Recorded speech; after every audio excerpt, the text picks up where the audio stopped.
So very quickly, I'm going to go through four weird westerns. These are westerns that have kind of a supernatural twist.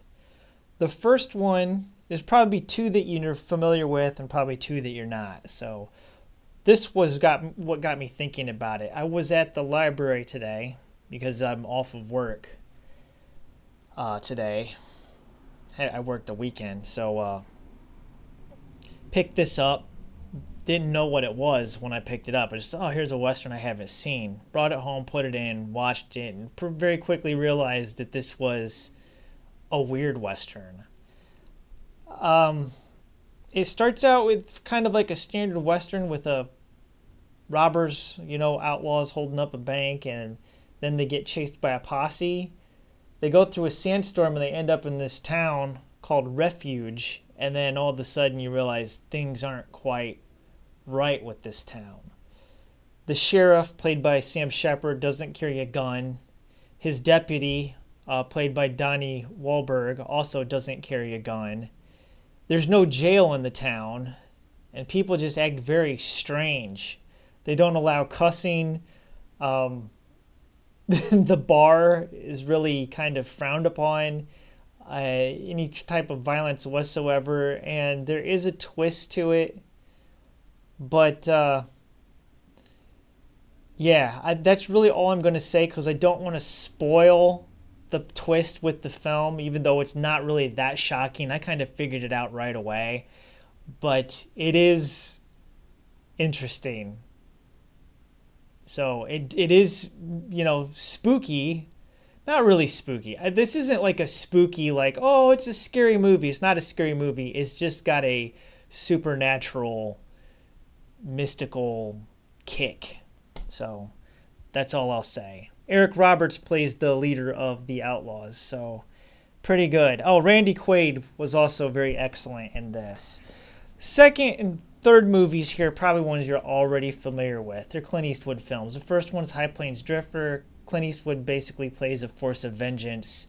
He's like an angel of death or something. I don't know. This is the one where he paints the town red. The one thing I will mention about this film is there is a sexual assault in this movie, and I think it's pretty off-putting, personally, for myself. It kind of really ruins the movie, in my opinion. It's not a movie that I really watch often. In fact, I think the last time I watched it was a year ago, and I haven't watched it since. It's one I just don't visit. I think originally when I saw it was edited for television, so when I watched the fully restored version, I was like, what in the world? So that kind of just threw me off. The third one here is also a Clint Eastwood film called Pale Rider. This one he plays a preacher, also kind of the same role as he played in High Plains Drifter, only not really quite as vengeful or evil. He's actually playing a preacher. And it's also kind of mystical as well. I'm not exactly sure. I think he's a ghost I think he's just a straight up ghost in this movie. But it's kind of a take on the movie Shane. If you've seen Shane, this is really just a remake of Shane, but just with a twist. Instead of homesteaders, they're people that are panning for gold. So, and instead of the young boy, it's swapped out for a young girl. But it's essentially a remake of Shane, but, supernatural.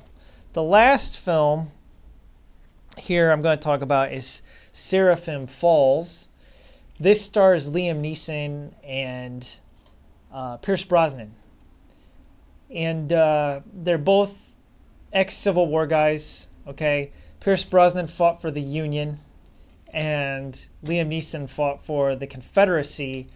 The film starts with Pierce Brosnan being pursued by Liam Neeson's character. And it goes full Rambo. I mean, if you want to see a gritty start to a film where Pierce Brosnan is just going full John Rambo on people with a big old knife like this long, big old knife. You call that a knife? This is a knife. Big old knife. This one's brutal. it starts out for the first 2/3 of the movie pretty much as your standard revenge Western.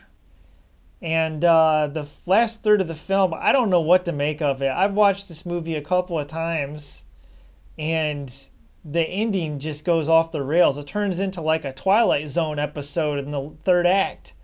I'm pretty sure that Angelica Houston is supposed to be the double. I think. I mean, Angelica Houston just shows up, and I'm like, Wes Studi shows up, and I'm like, this is just gone completely bonkers. So, yeah, it's weird. The last third of the movie just goes completely weird. That's why I put it in the Weird Westerns. So there you go. 4 Weird Westerns for you. Check them out. I think that they're pretty weird. Weird Westerns. It's a thing. Thanks for watching. God bless. Have a wonderful day.